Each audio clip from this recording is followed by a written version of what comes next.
అనువుగాని చోట పనుకొని జూదము నడియాడి.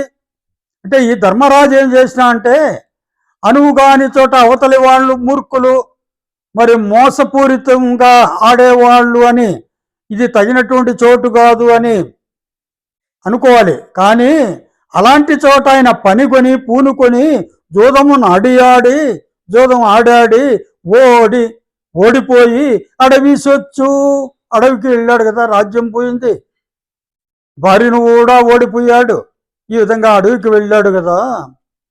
గనుని చూడచూచి గనుని జాడచూచి గడుపు మూర్ఖత.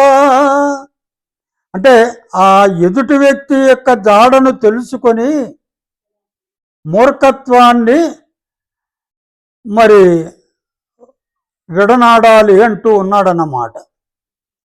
ఆ విధంగా అయితేనే మరి ఎవరైనా కూడా ఏదైనా చేయగలరు.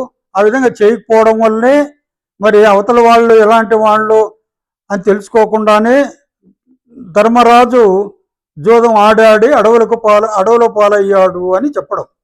దాని తర్వాత అభిజాత్యముననే ఆయు ఉన్నంతకు తిరుగుచుండు భ్రమల తెలియలేక మురికి పాండమునను ముసరు ఈగల రీతి అంటున్నాడు. ఏమిటంటే అభిజాత్యముననే ఉన్నంతకు తిరుగుచుండు భ్రమల తెలియలేక. అంటే అభిజాత్యం ఏంటంటే నేను చాలా గొప్ప కులంలో పుట్టాను, మాది బ్రహ్మవంశము అని బ్రతికున్నంత వరకు మరి తిరుగుతూ ఉంటారు, తన కులం యొక్క గొప్పతనాన్ని చెప్పుకుంటూ తిరుగుతూ ఉంటారు. నేను అటువంటి వాడిని ఇటువంటి వాడిని అని భ్రమల్లో తేలిపోతూ ఉంటాడన్నమాట. అతని యొక్క తెలియక ఏ విధంగా అంటే మురికి పాండమునను, బాగా మురికి ఉన్నటువంటి కుండలో, బాండం అంటే కుండలో, మూసరు ఈగల రీతి, ఆ ఈగలు కొంచెం ముసురేదన ఉంటుంది అనుకున్న ఈగలన్నీ కూడా కొండ నిండా ముసురుకుంటాయి కదా. మరి అక్కడే నేను గొప్పవాడిని, గొప్ప కులంలో పుట్టాను అని ఆ అభిజాత్యంతోనే వాడు తన ప్రాణం ఉన్నంత వరకు కాలాన్ని చెప్పుకుంటూ బ్రతుకుతాడు అంటున్నాడు. దాని తర్వాత 5వ పద్యం. ఆలి మాటలు విని అన్నదమ్ముల రోసి వేరు పడుచునుండు వెర్రి జనుడు కుక్కతో కబట్టి గోదావరీదును విశ్వదాభిరామ వినురవేమా. ఆలి మాటలు విని, పెళ్ళైన తర్వాత భార్య మాటలు అంతవరకు ఆనందంగా అన్నదమ్ముడు అమ్మా నాన్నలతో ఆనందంగా ఉంటారు. పెళ్ళైతేనే ఏం చేస్తారు, ఆలి మాటలు విని, పెళ్ళాము మాటలు విని అన్నదమ్ముల రోసి,